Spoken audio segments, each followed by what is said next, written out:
Bom, pessoal, vamos dar continuidade ao nosso conteúdo, né?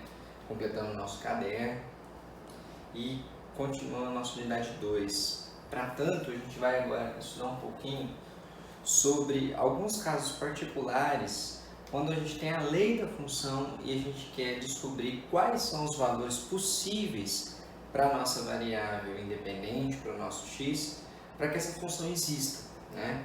Quando a gente fala de domínio de uma função real.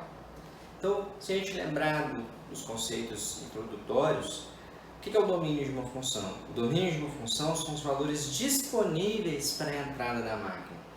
Em outras palavras, a gente pode dizer que o domínio é o conjunto dos valores possíveis para a nossa variável independente, o conjunto dos valores possíveis para x. E quando a gente fala nisso, a gente tem que pensar que alguns casos podem ser problemáticos dependendo da posição em que a nossa variável está. Se a gente observar aqui esses três primeiros exemplos, nós não temos problemas nenhum, né? Problema nenhum com relação aos valores que a variável x pode assumir. Por exemplo, nessa função aqui, o x pode ser positivo, pode ser negativo, pode ser zero. Aqui com a raiz de índice ímpar também a gente não tem problema nenhum, porque eu consigo tirar a raiz cúbica de um número negativo, consigo tirar a raiz de zero, né? Bem como aqui eu tendo uma fração, mas a variável estando no numerador, a gente não tem problema nenhum. Então, quando a sua função não apresentar problemas com relação à sua variável independente, nós podemos dizer que o domínio dessa função é o próprio conjunto dos números reais. Porém, nessa introdução, a gente tem que tomar cuidado porque três casos serão importantes para nós nesse momento e que nós vamos estender no futuro. O primeiro caso é quando a gente tem uma variável no denominador. Como eu costumo brincar, a gente sabe que o primeiro mandamento da matemática diz: não dividirás por zero. Então, esse cara que está aqui embaixo jamais pode ser zero, essa expressão que está aqui embaixo. Então, para que essa função do exemplo A exista, eu obrigatoriamente tenho que ter o quê? X diferente de zero. E como que a gente pode representar o domínio dessa função? O domínio dessa função vão ser todos os x pertencentes aos reais, tal que esse x é diferente de zero. Não tem como a gente representar isso na notação de intervalo ou na notação de conjunto numérico, não? Tem. Como eu posso usar todos os valores reais exceto o zero, eu posso também escrever assim, conjunto dos números reais exceto o nosso zero. Agora, se a gente observar o exemplo B, eu não tenho só a letra sozinha. Eu tenho aqui agora uma expressão. E para que isso não tenha problema, a gente tem que ter que essa expressão todinha tem que ser diferente de zero. Então, x mais 2 tem que ser diferente de zero. Se x mais 2 tem que ser diferente de zero, o que a gente vai ter? Que o x tem que ser diferente de menos 2. E aí a gente escreve o domínio dessa função como sendo o quê?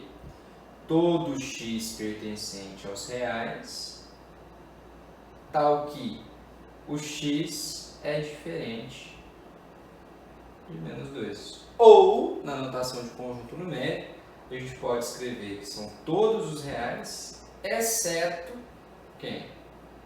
O menos 2. Tranquilo com esse primeiro exemplo? Então nós temos aqui, casos em que a variável aparece no denominador. Basta a gente pegar a expressão que está no denominador e falar que ela é diferente de zero.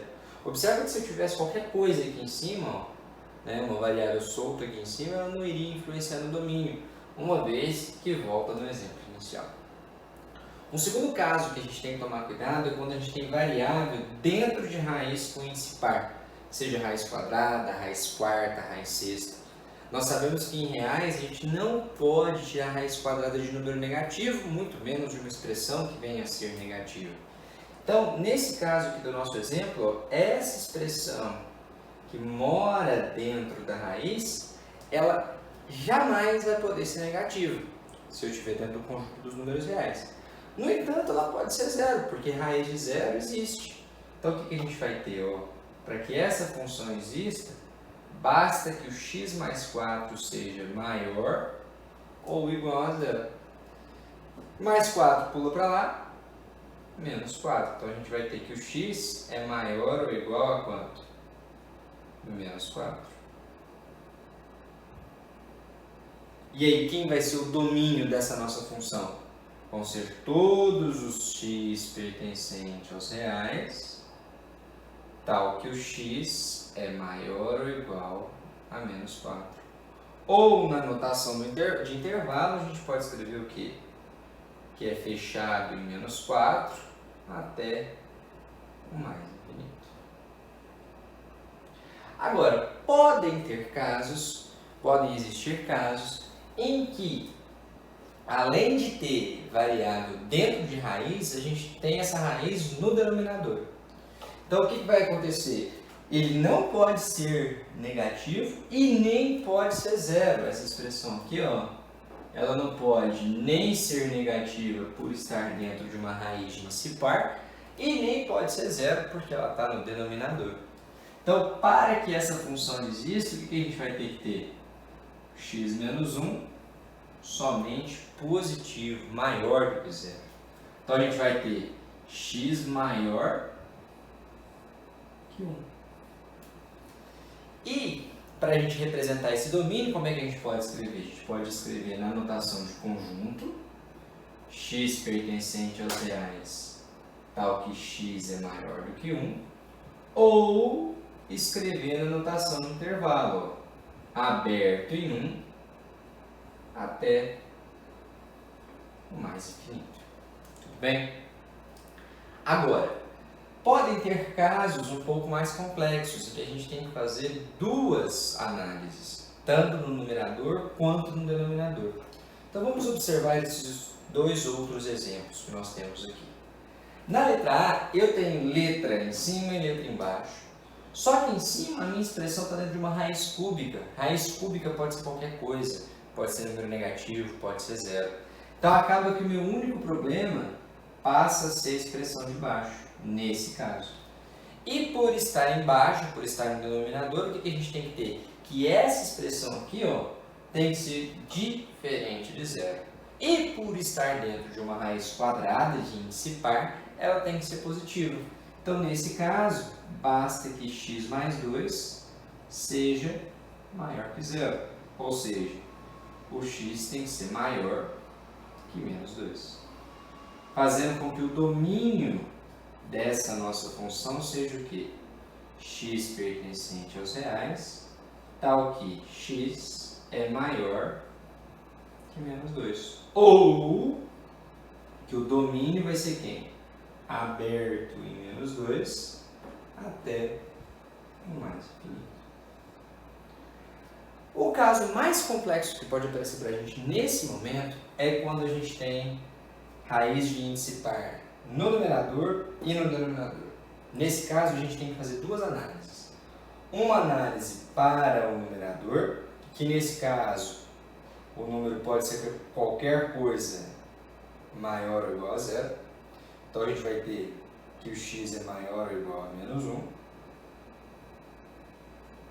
E uma análise para o denominador, que nesse caso aqui, ó, esse cara aqui tem que ser o quê? Positivo, mas não pode ser zero por estar no denominador. Então o x tem que ser maior do que 2. Então, para essa função existir, tem que acontecer duas situações simultâneas, isso e isso. Então, eu tenho que fazer a interseção entre esses dois intervalos. Ó.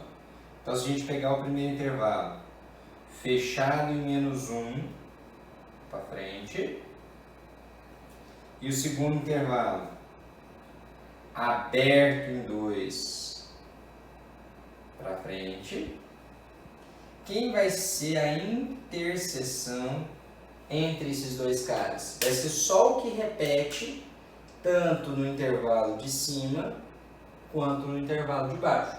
Como o 2 está marcado com bola aberta, o que vai acontecer? Ele vai descer de gola aberta. E para frente do 2, nós vamos ter o que repete nos 2. Então, quem vai ser o domínio dessa nossa função? Vai ser todo x pertencente aos reais, tal que o x é maior que 2. Tá certo? Complete seu caderno, por favor, com esses exemplos. E na sequência a gente vai fazer alguns exemplos da apostila.